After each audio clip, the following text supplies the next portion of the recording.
तो आज हम लोग श्रवण करने जा रहे हैं कि 23वां अध्याय, जिसमें ऋषियों ने कहा विष्णुपाद ग्रसम भूता या गंगेत्यभिधीयते मुनिभिस्तन्महाभाग यथा वदन् वक्तुमर्हसि सुतोवाचम् शृणोतं मुनय सर्वे विष्णुध्यानपरायण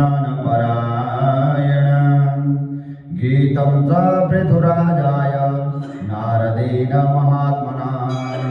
ऋषियों ने कहा मुनि, विष्णु भगवान जी के चरण कमलों से गंगा की उत्पत्ति किस प्रकार हुई। आपने कहा गंगा जी और यमुना जी का जो संगम है ये सबसे बड़ा तीर्थ है, पर ये गंगा जी आई कहां से, यमुना जी कहां से आई है। यमुना जी सूर्य की पुत्री है, सूर्य की पत्नी छाया, और छाया की यमराज और यमुना बेटा बेटी हैं। और इधर कहते हैं शुद्ध जी महाराज कहते हैं कि विष्णु भगवान के चरण कमलों से गंगा की उत्पत्ति किस प्रकार हुई, कैसे हुई, यह हमें बताने की कृपा करें। शुद्ध जी महाराज बोले, हे विष्णु ध्यान परायण मुनियों, हे भगवान में निमग्न ऋषियों, हे भगवान नारायण जी के चरणों में निमग्न हुए हे ऋषि मुनि, सुनिए। प्राचीन काल में नारद जी ने राजा पृथु महाराज से जो आख्यान किया था वही हम बताते हैं। तो यह संपूर्ण पाप को नष्ट करने वाला भी है, जिसका श्रवण करने से श्रवणात् पापनाशिनी, केवल सुनने मात्र से ही पापों का विनाश हो जाता है। और अपवर्ग फलदायक तथा महापुण्यशाली भी है। और मैं उसे तुम्हें बताता हूं, सुनिए। इंद्रादि देवताओं को जन्म देने वाले कश्यप नामक ब्राह्मण और उनकी दो पत्नियां दिति और अदिति, और अदिति देवताओं की माता और दिति असुरों की माता। और वो दैत्य और देवता आपस में कभी मिले ही नहीं। भाई भाई में आज भी होता है, हो सकता है दोनों भाई देवता हो फिर भी लड़ाई होती है। अब तो पहले तो एक भाई देवता है एक भाई असुर है तब लड़ाई होता था। अब दोनों भाई देवता है फिर भी लड़ाई हो रही है, दोनों भाई असुर है फिर भी लड़ाई हो रही है ना। पहले तो फर्क था इसलिए लड़ाई होती थी, अब ये समान है तो फिर लड़ाई क्यों। तो कहते हैं उन दोनों में हमेशा ही जो है ना एक युद्ध का ही बना रहा। तो उसके बाद वो दैत्य और देवता परस्पर झगड़ते रहते थे। और उसी समय असुर वंश में ही प्रहलाद के बेटे विरोचन का पुत्र और महादानी बलि नामक दैत्य हुआ। उस राक्षस राज ने अपनी भुजाओं के बल से संपूर्ण पृथ्वी को जीत लिया। बलि राजा की कथा तो सबने सुनी है। बोले विरोचन का पुत्र बलि बड़ा ही शक्तिशाली था। पृथ्वी को जीतने के बाद उसने क्या कर दिया, सारे स्वर्ग पर उसने विजय पाने का विचार किया। और उसकी सेना में 10 करोड़ सैनिक, 1 लाख हाथी इत्यादि, और 1 लाख घोड़े और 1 लाख रथ, ऐसे उसके जो सैनिक वर्ग के पास ये शक्तियां थी। प्रत्येक हाथी के साथ 500 पैदल सैनिक भी थे। उस सेना का वर्णन कैसे किया जाए, वो शक्तिशाली था। करोड़ों मंत्रियों के समान सुयोग्य, कुभांड तथा कुंभकर्ण नामक मंत्री भी राजा बलि के समान ही वो बलवान थे। और बलि का पुत्र बाणासुर वो भगवान शंकर जी का परम भक्त था। और वह भी वैसा ही शक्तिशाली था, भगवान शंकर जी का भक्त था वो। देवताओं पर विजय प्राप्त करने हेतु तो अपनी ध्वजा पताकाओं द्वारा आकाश को आच्छादित करते हुए उस सेना ने युद्ध के लिए देवलोक की ओर प्रस्थान किया। जब देवलोक में चले गए, इंद्रलोक में पहुंचने के बाद राक्षसों ने और सिंह की भांति गरजते हुए उनके द्वारों द्वारा तथा उनके रास्ते को रोक लिया।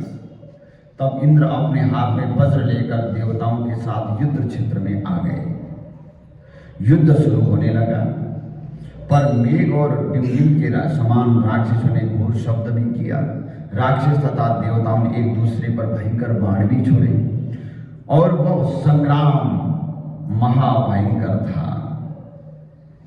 और हे विप्रेंद्र, उस समय मारो मारो काटो काटो ऐसा भयानक शब्द वहां पर होने लगा स्वर्ग में। हाँ जी, बोले देवताओं का दुंदुभी नाद, राक्षसों की सिंहनाद, रथों की घबराहट और बाणों की सनसनाहट, बड़ा भयंकर भयानक स्थितियां वहां पर प्रारंभ हुआ।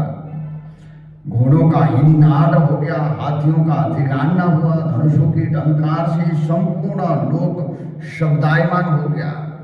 हाँ, तो देवता तथा दानवों के बाणों की और टकरार से उत्पन्न अग्नि को देखकर लोग यह सोचने लगे कि अब प्रलय हो जाएगा और अकाल मृत्यु होगी। और उस महायुद्ध में राक्षसों द्वारा फेंके गए पर्वतों को इंद्र ने अपने वज्र द्वारा चूर चूर कर दिया। हाथी को, घोड़ा को तथा रथ को नष्ट कर रहा था।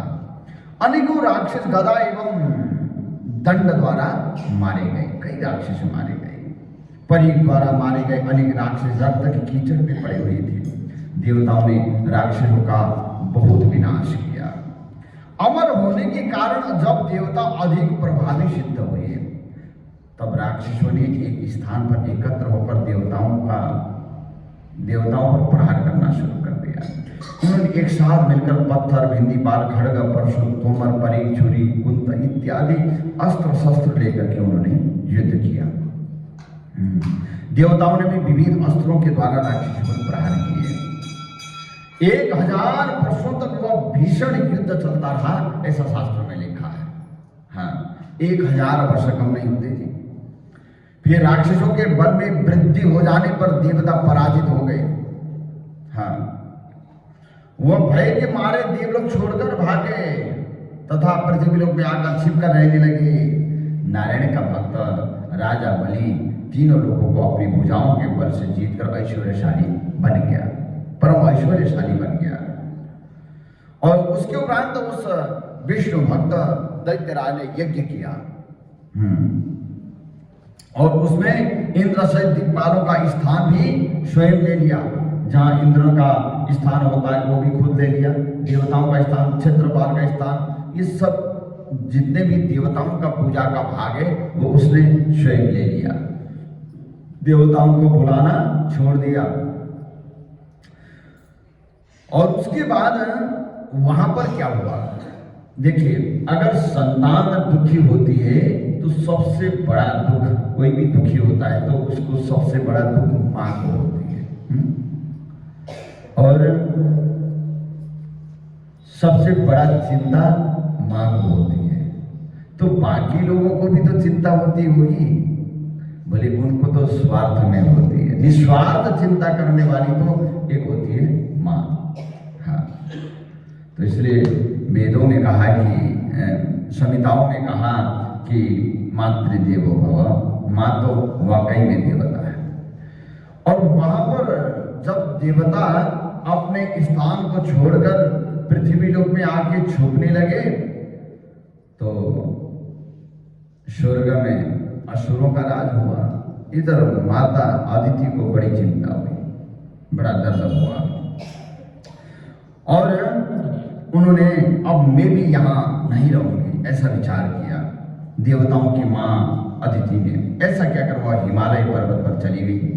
वह इंद्र की विजय तथा राक्षसों की पराजय चाहती थी। उन्होंने हरि ध्यान परायण होकर कठिन तपस्या आरंभ कर दिया। पहले कुछ समय तक उन्होंने फल खाए, फिर नीचे गिरे हुए पत्तों को खाना शुरू कर दिया। धीरे धीरे वो पत्ते भी खाना छोड़ दिए, केवल हवा, वायु को पी करके वह रहने लगी। हाँ, तो उसके बाद कुछ दिनों तक बैठकर तपस्या की, फिर खड़े होकर तपस्या की, उसके बाद केवल एक पांव पर खड़े रहकर और अंत में केवल एक पंजे के बल पर खड़े रहकर तपस्या करती रही। उन्होंने भगवान सच्चिदानंद के ध्यान में अपनी आत्मा को लगा दिया। उन्होंने हजारों दिव्य वर्षों तक कठिन तपस्या की, ऐसा लिखा है।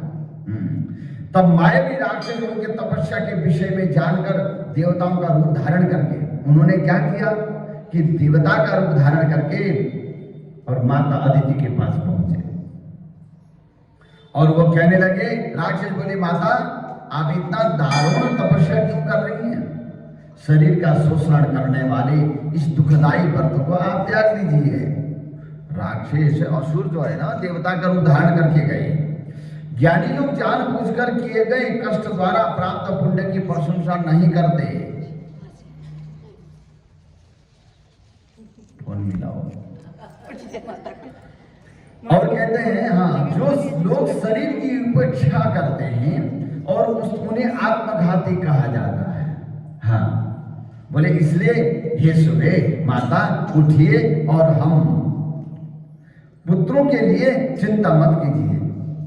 वो असुर ही देवता का रूप धारण करके गए ना। उन्होंने कहा कि ऐसी ऐसी बात है, आप इतना कष्ट क्यों कर रहे हैं, कष्ट क्यों उठा रहे हैं? हे माता, मातृहीन व्यक्ति मृतक के समान है, तो इसमें संदेह नहीं। गाय, पशु, सर्प तथा वृक्ष भी मातृहीन होकर सुख नहीं पाते, वह मृत जैसे हो जाते। दरिद्र, रोगी अथवा परदेशवासी भी माता के दर्शन मात्र से ही अत्यंत सुख प्राप्त करते हैं।